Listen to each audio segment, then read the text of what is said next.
Apparently, the California State Legislature wants you to have a very happy Thanksgiving as we see a whole swath of anti-Second Amendment bills fall in the interim, while they also want you to have a Merry Christmas because we see pro-Second Amendment legislation carry on into 2026, where we will absolutely be advocating for it to pass. Let's talk about it.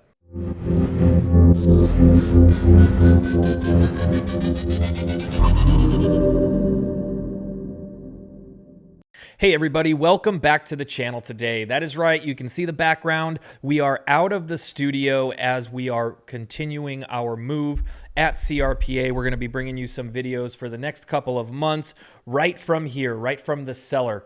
And we are, we're going to try to be running as normally as we possibly can, but please bear with us as we continue to try to bring you guys updates as we are kind of in that transition period. We got a lot to be thankful for, and a very happy Thanksgiving to you today.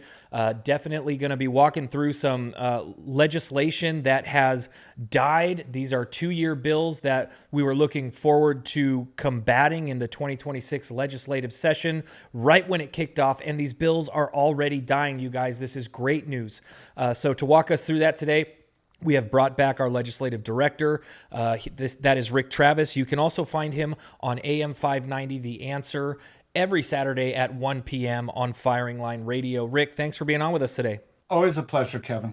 Absolutely. And guys, as always, please be sure to like, share, and subscribe to these videos. We're really trying to get this message out there as far and wide as possible. There is still going to need to be advocacy in the 2026 legislative session. Although we're getting off to a very good start here, that is definitely going to be needed. So we want these videos to get out as far and wide as possible. You can directly help us do that by liking, sharing, and subscribing, throwing comments down, start a conversation down there to see what we're looking forward to in 2026. So Rick, let's just kind of run through this here. I mean, I'll rattle these off. I guess it's not too pertinent to get too deep into them because they're bills we're not going to be fighting next year. But this isn't just one bill. Assembly Bill 724 on trapping and licensing, 1333 on homicide stand your ground laws, 902 barriers to wildlife, 879 unsafe handguns, 1482 animal adoption, 1006 concealed carry, Senate Bill 320, the California do not sell list, Senate Bill 15 on FFL audits, and Senate Bill 248 on propaganda to new gun owners. All of these bills in the last week or so have gone from 2-year bills that we anticipated fighting next year to bills that are now dead. And I mean, obviously, I wanted to kind of mow through them so you guys get the idea. This isn't just 1 or 2 bills. This is a lot of bills, but there are some really dangerous ones in there that we fought hard against in 2025. Assembly Bill 1333, I remember it only made it, into one committee, and we were on it from the beginning, and it got stagnated in that committee. But the stand your ground laws no longer being looked at in 2026. The do not sell list was a big one. Senate Bill 15 was huge, would have been a huge burden on FFLs, just another reason to not conduct business in the state of California. And I'm not exactly complaining here, Rick, but I'm just sort of curious, how does this happen? And I'm talking about from the process perspective here. How do bills end up dying while we're out of the legislative session? So that's an excellent question. And normally it doesn't happen like it has this year. Normally what happens is people like me, lobbyists, will reach out to different legislative offices. Obviously, we're still fighting to get bills killed, but those bills fall into basically 2 camps. Bills that are held up in a policy committee, like, say, public safety, health and human services. It might be a wildlife area committee that they get held up in, and they're given a 2-year chance, which means in January they have about a 2-week window that the author and people both opposing and supporting can meet again and either keep the bill in that committee, which then at the end of that 2 weeks, it's dead for the entire session, or it gets voted to move to the next committee and now it's back in play. There's still opportunities to kill it or to have it move until it gets to the governor's desk. And of course, then does the governor sign it or veto it? Then there are the bills that get stuck in that wonderful committee that we've talked so many times on the program about, called Appropriations. And appropriations, as you know, Kevin, can be very frustrating because They often vote wide swaths of bills, like hundreds of them, in a couple of hours, and then say, "Oh, if you have any comments on what we just did, now you can comment," which is kind of useless because that's like, your mom and dad when you were a kid saying, "Kevin, you're on restriction. If you have anything you would like to add, it's not going to change the fact that you're on restriction, but feel free." Well, what's the point, mom? Like, and that's how appropriations run. Appropriations has also been the land where many people across many different spectrums of the legislative landscape have made the comment for well over a decade of how are we passing this bill? Because one of the arguments is, can we afford it? California has been running for the most part this decade, honestly, in the red. The couple of years the governor tried to claim we were in the black, there's a lot of people saying that might not have been true. But there's been no proof thus far that says it was true or wasn't true. So there's just a question mark on it. But right now we're billions of dollars in the red, depending on who you talk to. That can range from as low as what the governor's trying to claim, only 11 billion, and as high as closer to the 100 billion mark, depending on who you're talking to. And so CRPA will be pushing some information out on that. But what that has created, along with investigations, it's been in the news that some of Bonta's staff are being investigated, some of Newsom's staff at the highest levels have been investigated. There's staff in other offices have been investigated. There's federal agents in various ways, that people started to look at this budget like normal people, Kevin, and went, "Oh, we're not just kind of in the red, we're deep in the red. We don't have the money for these bills." So some of those bills that were in appropriations, like Senate Bill 15, which I was very worried was going to get out, are completely dead. There's no money for it. So money killed the bill. We lobbied really hard. We pushed that. By the way, that was one of my very first arguments. We can't afford this, both in terms of the state can't afford to build this program and make this program and enforce this program, and our community can't afford the finances that would be involved in a program like this. So the affordability issues have been argued. So I see that as a win for us because finally they're realizing there's an economic value that cannot be overcome. The other bills that you mentioned, like 1333 and a couple of the other bills that you mentioned that were still in public policy committees, when we went and approached those legislators in their offices during this time period, budget was one of the arguments that we brought up, and many of them said, yeah, there's just not the space. In the case of 1333, thankful to everybody listening to this call who took part in that onslaught of doing the one-click politics that you put forward, writing letters, calling in, getting other groups to join us in that fight. That was just so overwhelming that Assembly members of Burr just said, no, no, thank you. We're not going any further. So, we looked at a slate of almost 24 bills that we were going to be fighting to get out or to stop, the vast majority of them to stop. The good news, so like Thanksgiving, happy Thanksgiving, everybody. The bad bills are dead. And the Merry Christmas is a couple of the good bills that we're still trying to get across, like our Assembly Bill 1092, which deals with taking CCWs from 2 to 4 years, is still in play. So that would be the Merry Christmas. The good bills are still alive, and the Thanksgiving is the bad bills are dead. Well, that's got to be an email blast or something. Happy Thanksgiving and Merry Christmas. And you kind of touched on a couple things that I did want to kind of continue and talk about. It seems like what you're saying is there's kind of a plethora of reasons why these bills can be killed in the interim here, but the general themes are, they did it to themselves in the form of running up a deficit in the state and don't have funding for these bills, and we kind of did it to them by advocating at such a high level. So that's promising going into 2026, to be honest with you, all the same, because the deficit is still going to be there, and we are going to continue to also use the tools that we have at our disposal to advocate against new gun control bills. So definitely something to keep in mind that the legislature is feeling at this point in time. I guess the only other question I had for you on this specific topic, Rick, is that you've done a fair bit of commentary about zombie bills, which is, I think, an appropriate term to use for some of these bills. We had AB 28 in the form of the 11% excise tax be on the docket for years before it finally got passed and has now been written into law. Is there any indication here with these bills dying that these topics won't be in the legislature in 2026? Or is that still a possible thing, maybe with different legislators? How does that end up playing out? Do we see these same things next year?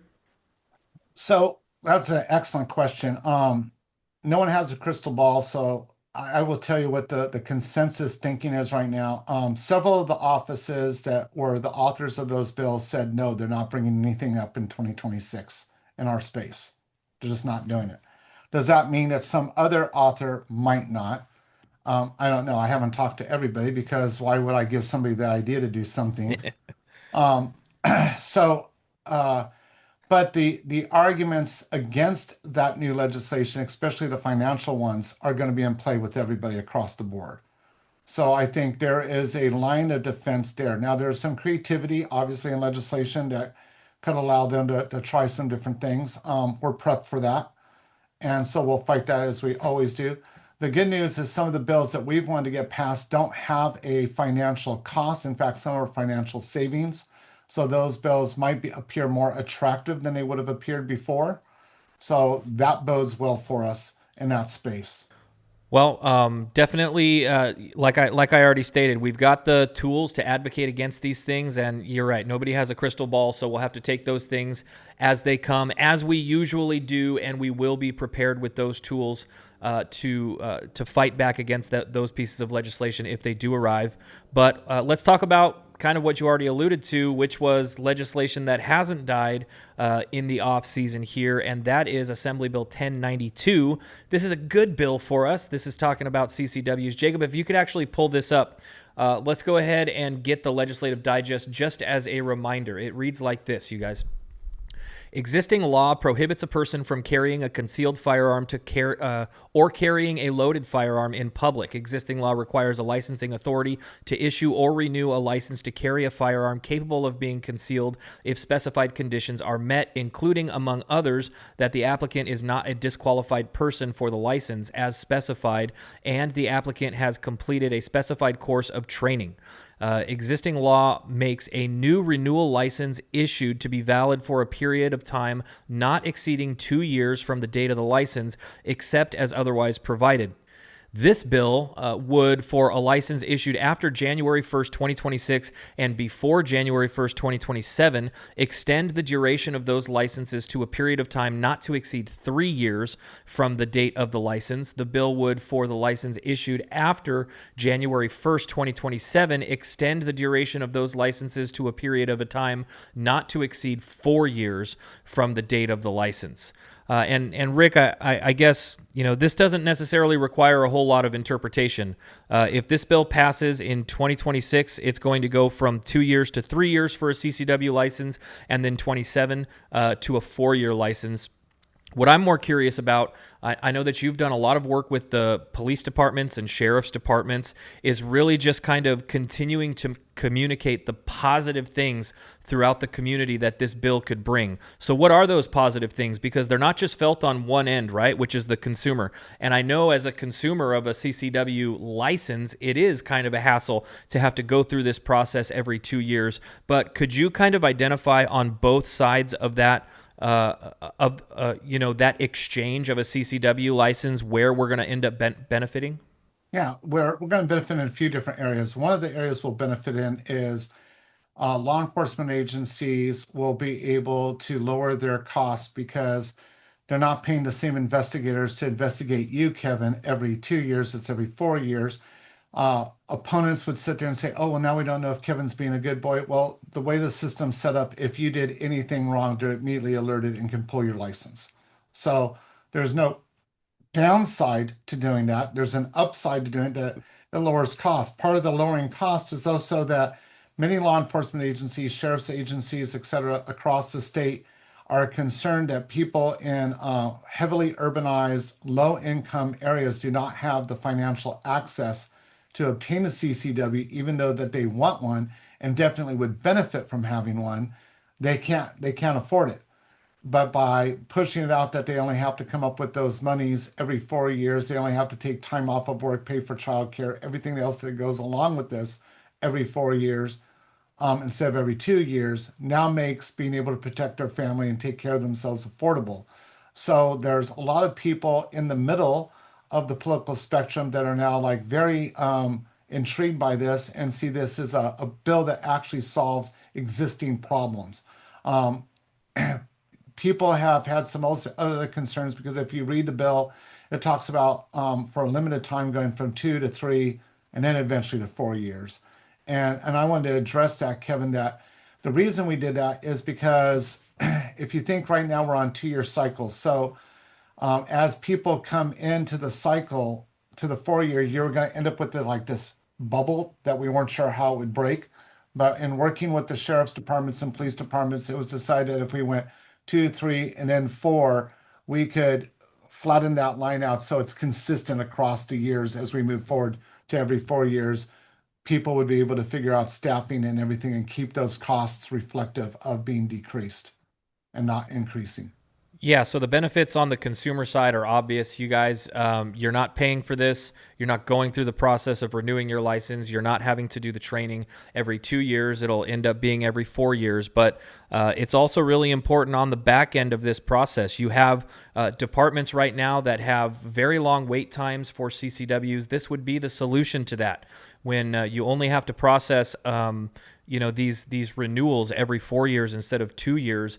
Think about how many new CCWs they could end up processing while they don't have to process those CCWs. And then you have other departments where maybe you can even free up some money within the department because you don't necessarily have the really wide swaths of people who are trying to get CCWs, but currently you're a little bit hamstringed by the resources that you have. This could free up a little bit of money in those departments too. So definitely a lot of benefits. There's another benefit, Kevin, and that is if we can get our community to start talking about this, we're very good to communicate negativity. And I get it. We all get grumbled. I get grumbled. So, pot calling the kettle black. But this kind of a bill actually makes it more affordable for a lot of people. And by preaching that message with the equal vigor that we do things that upset us, we will probably encourage more people in our community. And the more this becomes normalized, the better for all of us. That's a good point. The way that the Department of Justice communicates a lot of these fees is by communicating what is required to maintain the systems and processes they have. And if the department on the back end is able to free up some money, that absolutely translates to lower costs to get the CCW in the first place. So that is a fair point. And obviously we want, every lawful citizen to be able to protect themselves. This licensing process is the way to do it. So the more people that can go through that, the better, in my opinion. So, Rick, I mean, this is overall, not just with 1092, but all of these gun control bills dying in the interim here has really changed the outlook of what the beginning of 2026 is going to look like. Obviously, we still have some things to advocate for, and absolutely, we're going to be using the tools we have to advocate for bills just like 1092, whether it is for a bill like this or against any others that still need that advocacy. But with the landscape changing a little bit, what does the beginning of 2026 end up looking like? Does it look a little bit more laxed, or does this kind of create a precedent for a barrage of new gun control bills? How do you see January and February in 2026 going? Well, we're trying to change some things around. One of the challenges always is what's going on.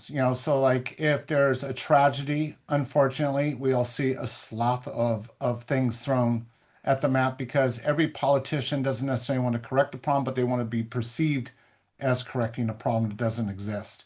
And so, barring nothing like that, I think we could see a slower start, to be honest, this year. But we're also taking advantage of that. We are bringing more positive bills that are coming through the pipeline. They're getting ready to be released in January and February. We have, for the first time ever, we're taking, as you know, Kevin, women up into the Capitol, and they're having their own Capitol Day, and they're talking about women's rights, and they're talking about women's guns rights. And a fun fact that we are pushing is, before women had the right to vote and they had the right to own a business, they had the right to do a lot of things that they have gained over the last 250 years. Their first right they had before this country even became a country was the right to carry a gun to defend themselves. And many women today have been taught just the 180-degree opposite of that. So they're carrying that messaging up into the Capitol. And if you're not a part of our Women Armed to Vote and Educate, known as WAVE program, please go to crpa.org and go to the WAVE under programs and join up with it, because we are educating and bringing the women there. Before I get the guys yelling at me, what about us? We already have a Capitol Day where it's predominantly men that show up at the Capitol and fight for our rights every April. So this is just now a 1-2 punch. We're the only organization, Kevin, in the country that has 2 Capitol Days a year in their state capital that are running this. And that's also changing the tide in this Capitol Days in January. So we're coming out the gate very pro Second Amendment, meeting with people across the aisle on this, educating the staff, pushing our narrative, and making sure people are educated on the truth. And you're the perfect person to plug these things, because you are the person who is communicating with these legislators and their staff. You've told me time and time again, which is why we need more people in these programs, just how effective it is. It has been effective for the last 3 years, getting people up to the Capitol and educating the staff and the legislators as we have done. So we'll continue to do that and bring more people into it. But Rick, I know you're a busy guy. I want to thank you for being on and sharing with us today. Thank you so much, and happy Thanksgiving to everybody out there watching the program. Same to you, and as always. And guys, as always, if you want to continue and see content like this, if you want it to reach more people and build the army of Second Amendment advocacy here in the state, please be sure to like, share, and subscribe to the videos. Click that notification bell so that you get notified every time we come out with a new video. It's a great way for you to directly contribute to the cause here as we are continuing to move in the right direction for the Second Amendment movement here in the state of California. Thanks again, guys. We'll see you on the next one.